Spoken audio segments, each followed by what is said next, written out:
নমস্কাৰ ভিউয়াৰ্স, আমাৰ চেনেল সিষ্টাৰ্ছ কিচেনলৈ আপোনালোকক স্বাগতম। আজি আমি এটা পিয়াজ নহৰুবিহীন সম্পূৰ্ণ নিৰামিষ ৰেচিপি আপোনালোকৰ আগত আপ কৰাম। সেইটো হৈছে ধাবা ষ্টাইলৰ পনীৰ মছলা। এই ৰেচিপিটোত কোনো ধৰণৰ পিয়াজ বা নহৰু ব্যৱহাৰ হোৱা নাই। তাৰ বাবে প্ৰয়োজনীয় সামগ্ৰীসমূহ হৈছে 2টা পকা বিলাহীৰ পেষ্ট, সৰু বাটিৰে এবাটি দৈ, কাটি লোৱা পনীৰ, ৰুকি লোৱা পনীৰ এবাটি, পোস্ত বা আফুগুটিৰ পেষ্ট এবাটি, আদাৰ পেষ্ট এচামুচ, নিমখ সোৱাদ অনুযায়ী, জলকীয়া গুড়ি আধা চামুচ, হালধি গুড়ি এচামুচ, জিৰা গুড়ি এচামুচ, গৰম মছলা গুড়ি আধা চামুচ, কচুৰি মেথি অলপমান আৰু চেনি এচামুচ। আহক আৰম্ভ কৰোঁ। প্ৰথমে এটা কেৰাহীত তেল গৰম কৰি ল'ব আৰু তাতে এটা তেজপাত আৰু আদাৰ পেষ্ট এচামুচ দি কেনে ভালকৈ ভাজি ল'ব। এইখিনি ভালকৈ ভজা হোৱাৰ পিছত তাত বিলাহীৰ পেষ্টখিনি দি দিব আৰু কিছু সময় লৰাই কেনে ভাজি থাকিব। কিছু সময় ভজাৰ পিছত তাত পোস্ত বা আফুগুটিৰ পেষ্টখিনি দি দিব। পোস্তটো কিছু সময় পানীত ভিজাই ৰাখি কেনে তাৰপিছত পেষ্ট বনাই ল'ব।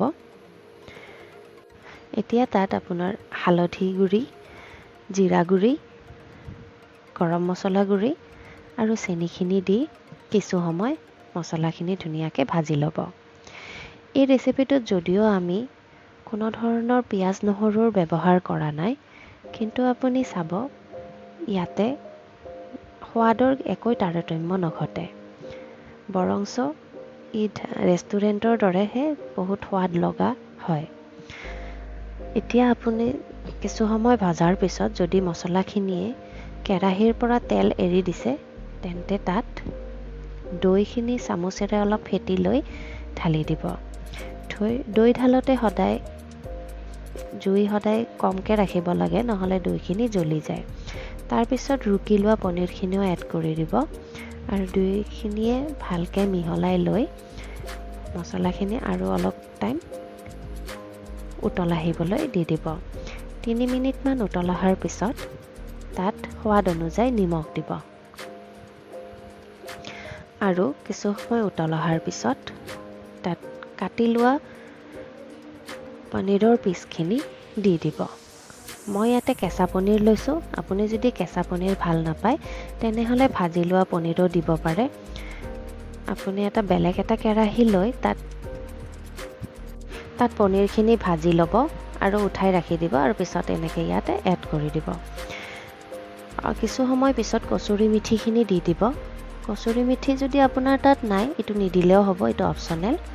তাৰপিছত অলপমান গৰম মছলা ওপৰৰ পৰা দি দিব আৰু 5 মিনিটমান একেবাৰে ল' ফ্লেমত থৈ দিব। চাব এটা খুব ধুনীয়া ৰং আহিছে। এতিয়া কাটি লোৱা ফ্ৰেছ ধনিয়া পাতখিনি এড কৰি দিব আৰু হৈ গ'ল ৰেডি পনীৰ মছলা। এইটো ধাবা ষ্টাইলৰ পনীৰ মছলা আপুনি যিকোনো ৰুটি বা নানৰ লগত পৰিৱেশন কৰিব পাৰিব।